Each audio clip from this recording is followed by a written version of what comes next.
जय श्री कृष्ण। मित्रों, बहुत ध्यान से सुनिए। इस संसार में आपकी आशा कोई दुर्घटना नहीं है। जिस विशेष परिवार में आपका जन्म हुआ है वो कोई संयोग नहीं, बल्कि ईश्वर की अत्यंत सूक्ष्म योजना का हिस्सा है। जिस घर में आप बड़े हुए, जिन लोगों के बीच आपका जीवन खुला, वे कोई भी रैंडम चरित्र नहीं है। वे आपकी पूर्व कर्मों का सटीक परिणाम है। आपके पिता, आपकी माता, आपके भाई बहन, यहाँ तक कि आपके शत्रु भी, सभी को ईश्वर ने एक विशेष उद्देश्य के साथ आपके जीवन में रखा है। क्या आपने कभी सोचा है कि किसी घर में प्रेम भला होता है और किसी घर में तनाव क्यों होता है? कोई जन्म से ही सुख सुविधाओं में क्यों पलता है और कोई गरीबी में क्यों? कोई बचपन से ही बुद्धिमान क्यों होता है और कोई अनुभवों से टूटता क्यों है? ये प्रश्न छोटे नहीं हैं, क्योंकि इनके उत्तर ईश्वर की न्याय व्यवस्था से जुड़े हैं। ईश्वर कभी गलती नहीं करता। वो गणना करता है, फिर निर्णय लेता है कि कौन सी आत्मा किस परिस्थिति में किस आत्मा के साथ जुड़ेगी, ताकि उसके अधूरे पाठ पूरे हो सके। आप शायद सोच रहे होंगे, यदि ईश्वर सब कुछ पहले से तय कर चुका है तो मेरा दोष क्या है? सुनिए, ये संसार न तो केवल दंड का स्थान है, न ही पुरस्कार का। ये सीखने और विकास का विद्यालय है। जिस परिवार का आप हिस्सा है वही आपका परीक्षा क्षेत्र है। ईश्वर ने आपको वही माता पिता और वही वातावरण दिया जहां आपकी आत्मा को अपने अधूरे संस्कार पूरे करने थे। यदि कोई आत्मा पिछले जन्म में अहंकार से भरी की, तो इस जन्म में उसे ऐसा वातावरण दिया जाता है जहां वो विनम्रता सीख सके। यदि किसी ने किसी को समझा नहीं, तो इस बार उसे ऐसी स्थिति में रखा जाता है जहां वो न समझे जाने का दर्द महसूस करे। ईश्वर वही करता है जो हमारी आत्मा को अगले स्तर तक ले जाने के लिए आवश्यक होता है।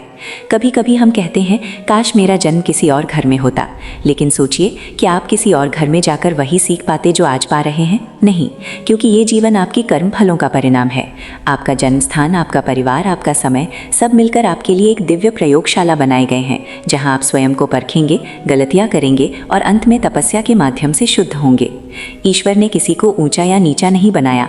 हर आत्मा अपने स्तर पर सीख रही है। कोई आपको चोट पहुंचाएगा, कोई आपको शिक्षा देगा और कोई केवल आपकी आत्मा के दर्पण में आपकी कमियां दिखाएगा। इसीलिए आपके सबसे निकट के लोग ही आपके सबसे बड़े शिक्षक होते हैं। कभी कभी जो लोग आपको सबसे अधिक कष्ट देते हैं, वही आपके जीवन की सबसे महत्वपूर्ण आत्माएं होते हैं, क्योंकि ईश्वर ने उन्हें उसी रूप में रखा है ताकि आपकी आत्मा विनम्रता, करुणा और धैर्य का स्वाद चखे। और ये बात कई लोगों को कठिन लगती है कि ईश्वर कठोर है। हाँ, वो कठोर है क्योंकि वो सस्ता प्रेम नहीं देता।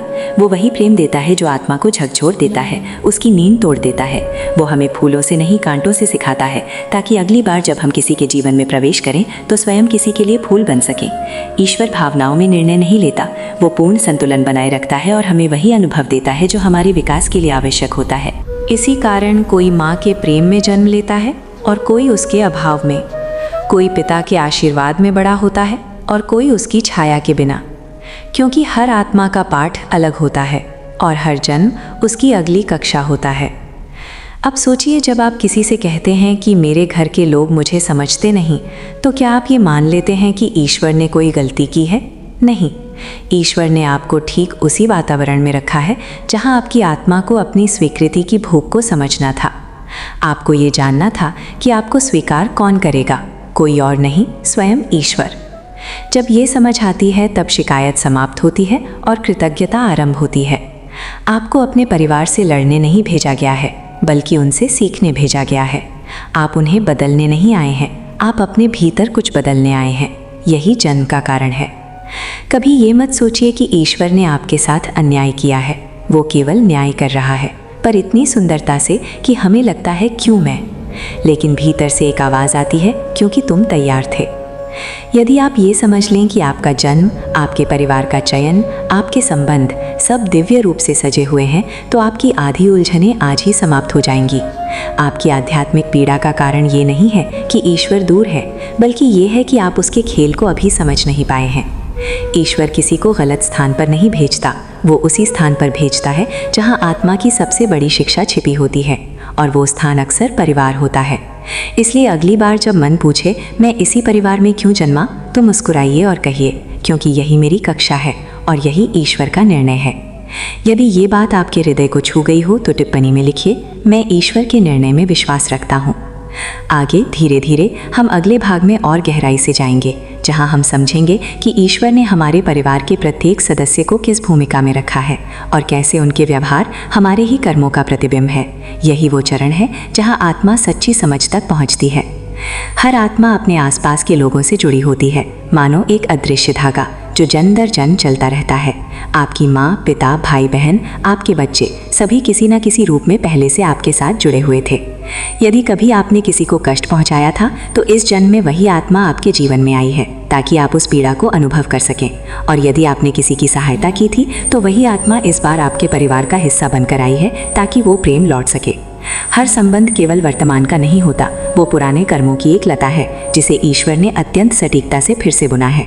इसी कारण कोई बच्चा जन्म लेते ही पिता से भय करता है और कोई माँ के अभाव में भी शांत रहता है, क्योंकि आत्माएं अपने भीतर पुराने बंधन लेकर आती हैं। ईश्वर सब जानता है, वो किसी आत्मा को किसी घर में यूं ही नहीं भेजता, वो उसी घर में भेजता है जहाँ उसकी अधूरी यात्रा पूर्ण होनी होती है।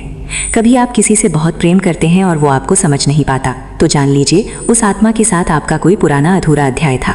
ईश्वर चाहता है कि आप उस कहानी को प्रेम, समझ और क्षमा के साथ पूर्ण करें। आपके परिवार का प्रत्येक व्यक्ति एक दर्पण है जो आपकी कमजोरी दिखाता है, जो आपको क्रोध का अनुभव कराता है, वो आपके भीतर के अभाव का प्रतिबिंब है। जो आपको उपेक्षित करता है वो आपके भीतर के अहंकार को उजागर करता है, और जो आपको प्रेम देता है वो आपको याद दिलाता है कि ईश्वर स्वयं आपके भीतर प्रेम बनकर विराजमान है। आपको बस इतना पहचानना है कि कौन आपको सिखाने के लिए आया है। ईश्वर कभी सीधे आकर ये नहीं कहते कि मैं यहाँ हूँ। वो मनुष्यों के रूप में बोलते हैं। वो माँ के रूप में बोलते हैं जो हर पीड़ा में कहती है सब ठीक हो जाएगा। वो पिता के रूप में बोलते हैं जो भले ही कठोर शब्दों में बोले पर सुरक्षा का एहसास कराते हैं। वो भाई के रूप में बोलते हैं जो हल्के फुल्के मजाक के साथ आपके साथ खड़ा रहता है। वो बहन के रूप में बोलते हैं जो बिना कहे ही सब समझ लेती है। कभी कभी वो उसी संबंध के रूप में बोलते हैं जिसे आप सबसे कठिन मानते हैं, ताकि आप धैर्य का अर्थ समझ सकें। आपका परिवार आपके विरुद्ध नहीं है, वे केवल वो माध्यम है जिनके द्वारा ईश्वर आपको आपके वास्तविक स्वरूप तक पहुंचा रहे हैं। आपके जीवन में जो झगड़े, असमझ और अपेक्षाएं हैं, वे ईश्वर द्वारा रचित प्रक्रियाएं हैं ताकि आप अपने भीतर झांक सकें। यदि सब कुछ आसान होता तो कोई कुछ भी नहीं सीखता। ईश्वर जानते हैं कि सच्ची समझ केवल पीड़ा से आती है। इसी कारण वो हमें उसी स्थान पर रखते हैं जहां हमारे भीतर का अंधकार सबसे तेजी से प्रकाश पाता है। यदि कोई कहता है कि उसका परिवार उसका भाग्य बिगाड़ रहा है, तो सत्य ये है कि उसका परिवार उसका भाग्य नहीं, उसका प्रतिबिंब है। जैसी आत्मा होती है वैसी ही परिस्थितियां उसे मिलती हैं। आपका परिवार वही है जो आपकी आत्मा को उन्नत करने में सहायता करता है। ईश्वर ने आपको उसी स्थान पर भेजा है जहां आपकी परीक्षा सबसे कठिन होगी, क्योंकि उसी कठिनाई में आपका उत्थान छिपा है।